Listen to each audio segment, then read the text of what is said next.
bakers, welcome back. This is bake along number 40. I'm Sarah from Beurre Pastry Shop, and as I was trying to come up with what we should bake for our first bake along of 2021, I was going through like resolutions. What do people usually want to do in January of a new year?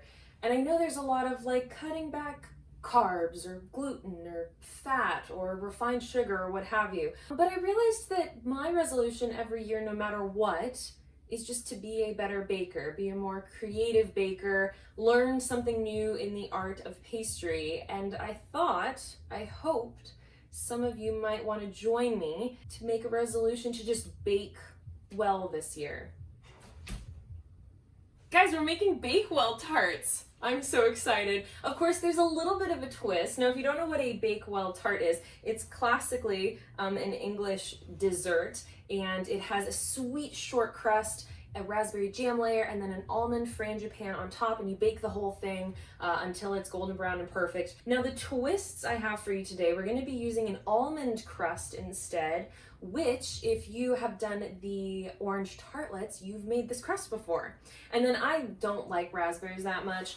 And of course, it's not really berry season, so I'm whipping up some strawberry jam. Feel free to grab some of your favorite jarred jam from the store, but trust me, it's really simple, it's quick, and you can use your leftovers for scones or PB&Js or what have you. And then I am making a classic almond frangipane for the top. And bring along some sliced almonds for decoration, bring along some powdered sugar, and we can have a party. Now, because I've demonstrated how to make this crust before, I'm actually going to show you using that other video, the orange tartlet video. So if you have already done this, you can make it a day in advance and just pull it out maybe an hour or two before you want to roll it out. Otherwise, make it right now. You can throw it in the fridge to rest while we get our jam together. So here's how to make that almond crust. Incredibly simple sweet tart crust. We're going to start with softened butter. And so you want it to be so soft that when you push your spatula into it, it just bends to your will. And we're going to cream this by hand. I am showing you exactly how I learned it while I was in school. And if you didn't know, if you're new here, I went to study pastry at Le Cordon Bleu in Paris. So a lot of my recipes are French inspired or classics that I learned while I was there. And while I was there, they actually didn't have any machinery. And so we learned how to do everything by hand. And so I'm going to show you how to make everything by hand today. So start with the softened butter. If you need to give it a few stirs to soften it up, go for it. And then we're going to add in our powdered sugar and our ground almonds, our almond flour. And we're going to mix this together really well until it's creamy.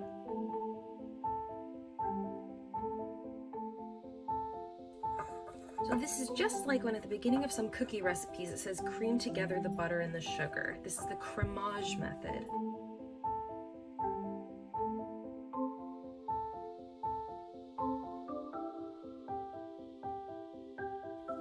This looks perfect. Next, we're going to add in our flour. And this next step is sort of considered a sablage method. So we're going to create a sandy texture here. If you've ever had sablé cookies, that's what it's referring to. Head back to, I think it's week 3 for variations on shortbread bake-along, and you'll see all these techniques repeated there. So you can see we're creating a very sandy texture. And it's about this point that I'm actually going to go in by hand, and I encourage you to do the same. Sablage is typically considered sort of counting coins when we're doing it by hand. And once you reach this is the perfect sandy texture, we're going to add in our egg, give it a little scramble with your finger, and then pour it right into the center of a well in the middle of your dry ingredients. Now incorporate that egg, and then we're going to move on to the next French technique, which is called fraisage. And when we have a dough that is this wet, we're not going to have to do fraisage for very long. I like to agree with Duff Goldman. He says these are your best tools, your hands are your best tools.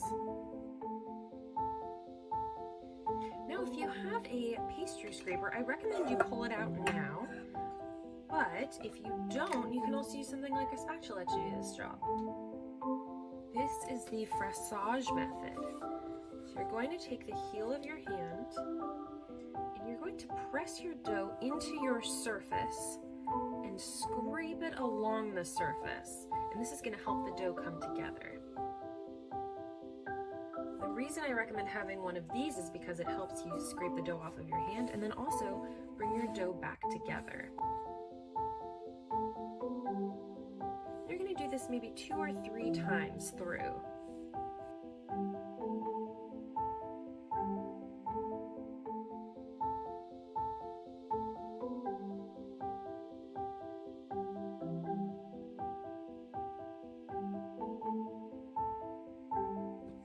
This is my 3rd time and we basically have our dough.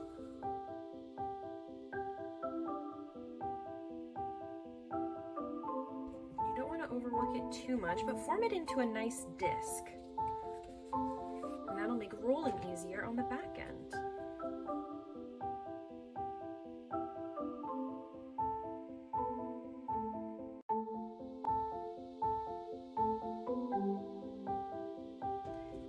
Wrap your dough in plastic and then we're going to put it into the fridge so it can rest. Okay, we've got our crust in the fridge resting, or if you made it before, make sure you pull it out in advance to make it easier to roll, and we can get started on our jam. Now again, I'm making a strawberry jam. These ratios you can pretty much sub out. The one thing I want to say is I'm giving you a loose measurement on the granulated sugar. That's because I don't think you should ever use a strict measurement for jams. Try your fruit. My strawberries are a little bit sweeter today, so instead of going a full half cup, I'm going to use 1/3 of a cup of granulated sugar. But again, this will depend on where you're getting your strawberries. So you do want to hull your strawberries, meaning you take your knife and run it around that stem there, and you'll actually pull out the sort of the white center bit. Otherwise, you'll get that in your jam, which is also totally fine. And you're gonna put your strawberries in a saucepan over, I like medium heat, and you can pour your sugar right over them. And I've only quartered them. I'm gonna mash it up after our sugar has melted and the strawberries have softened. And then I'm giving a very loose tablespoon of lemon juice. Obviously I'm eyeballing this, and you can too. Gosh, the lemon and strawberries already smell really good together.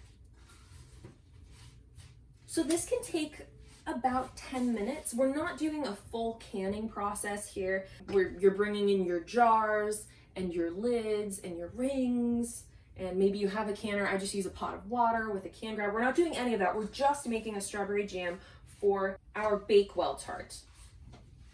And that means we're just going to boil together these 3 ingredients until it's thickened.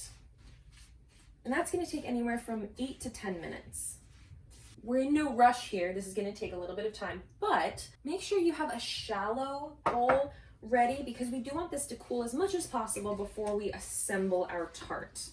Speaking of tart, this does not have to be a tart. And what I mean is, though I have a non-stick removable bottom 9-inch tart ring, you can put this in a pie dish. You could probably make this into a galette and roll out your crust and put some jam in the center and frangipane and fold the edges over. So don't freak out if you don't have a tart pan. You don't need it. You can absolutely do this in a pie dish. You could do this in a rectangular pan. Don't let equipment stop you from making this today. My sugar has all melted and the strawberries are giving off a lot of their juices. So at this point, I am going to mash them up a little bit. Nothing is boiling yet. And the amount you mash it is totally baker's choice.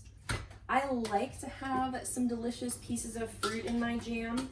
Now, I can't remember the difference between a jam and a compote. I'm gonna look it up, I'm gonna tell you right now.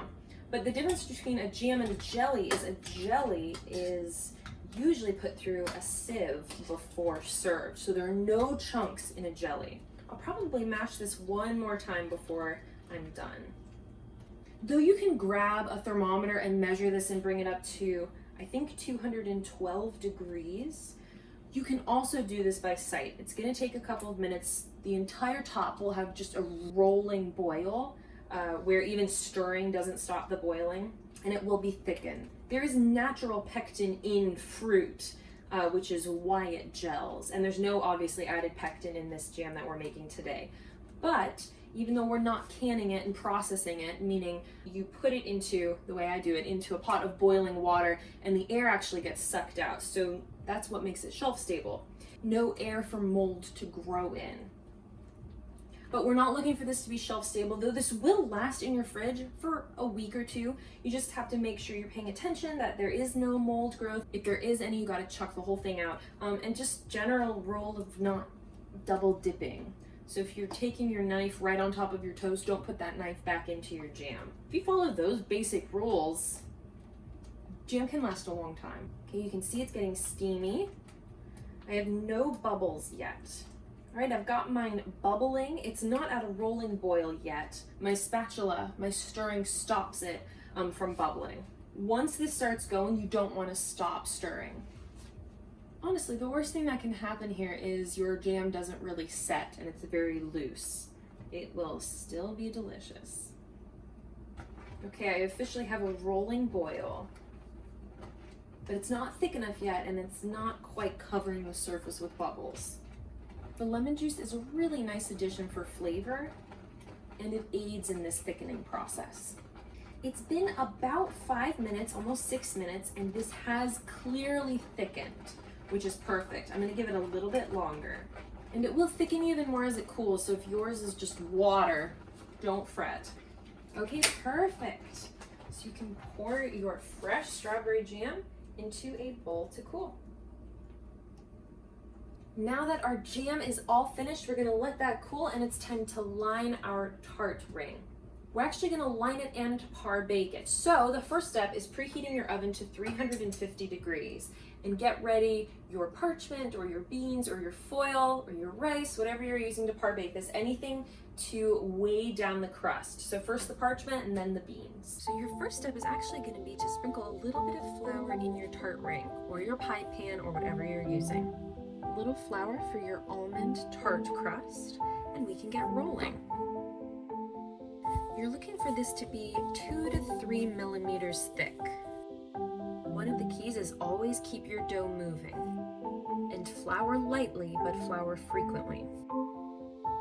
My biggest tip is always to move your dough to your tart ring by rolling it up on your rolling pin. You can bring out your tart ring and unroll it right on top. Now to par bake, grab some parchment and some beans, and I'll put this into the oven for about 10 minutes. Okay, this is the last 10 seconds of 10 minutes on our par baked crust. We're not looking for it to have developed much color at all. What we want is for the bottom to no longer look wet.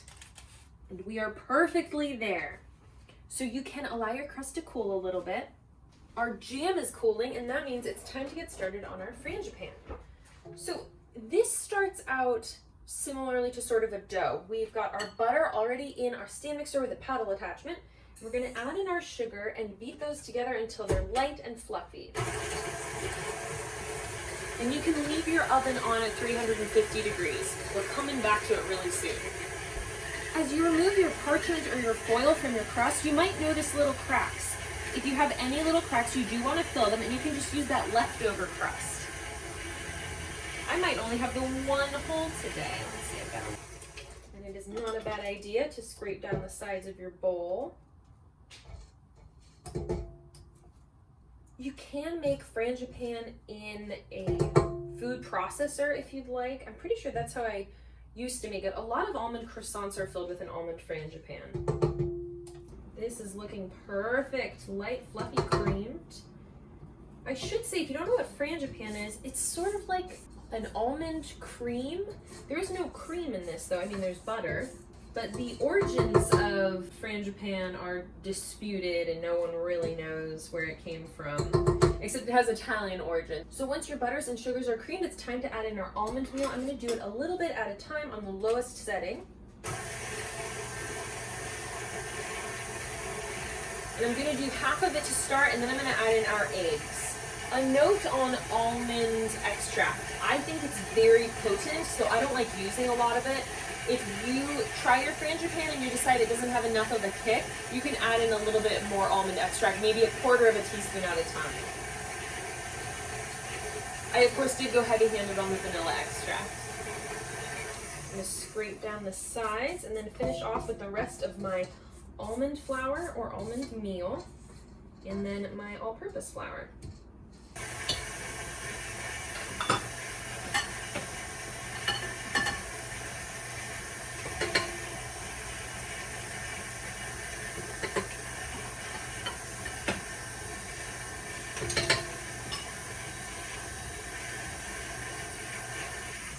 I'm going to scrape down my paddle attachment and the sides of my bowl, and then just finish in the last little bit of flour by hand.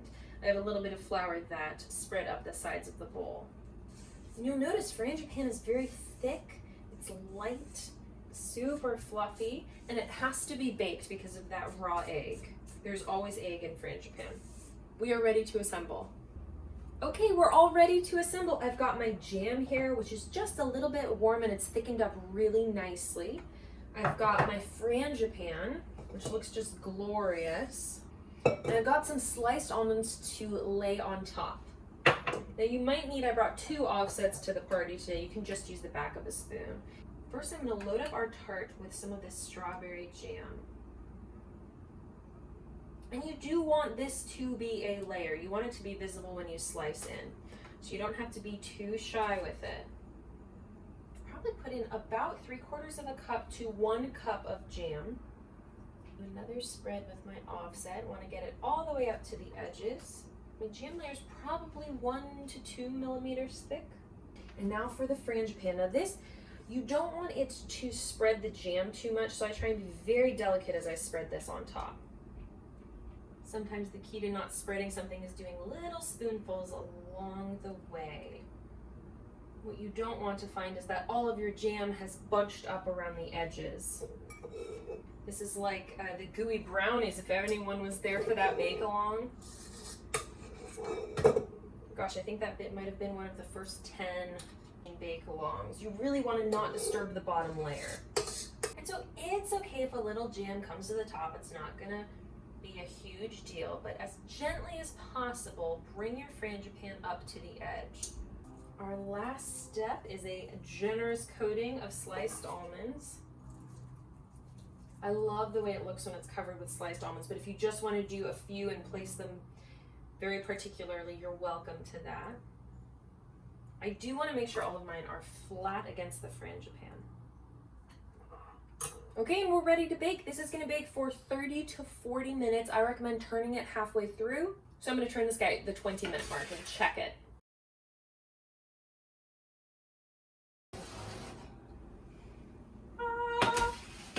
Gorgeous! My Bakewell Tart has been in the oven for 35 minutes. You want to let it cool completely before you unmold it and slice it and serve. It is typically served at room temperature, and you might notice the frangipane settle into itself a little bit as it cools. That's totally fine. You're looking for a golden brown top and a clean toothpick when you insert it into the center. Now we just need to have patience. All right, here it is, our gorgeous and cooled Bakewell Tart. Now I always recommend you find there's always going to be one area where the removable base actually sticks out more. And I always recommend that be the area on the base that you put your offset or spatula. And then I just run my offset all the way around and I slide it right off onto my serving platter.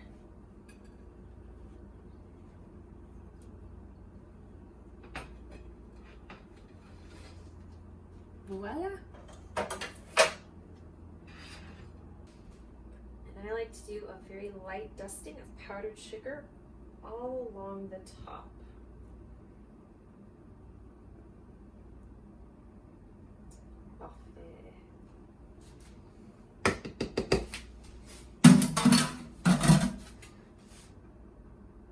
Let's see what's happening inside.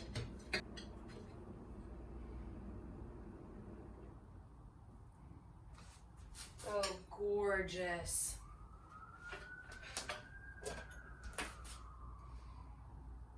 Can I have the pretty one? Sure.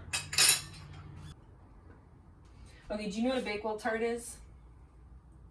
I'm sure you have told me. We have watched a Great British Baking Show together before. Well, I'll tell you what this is maybe. This is an almond crust strawberry jam. Almond frangipane.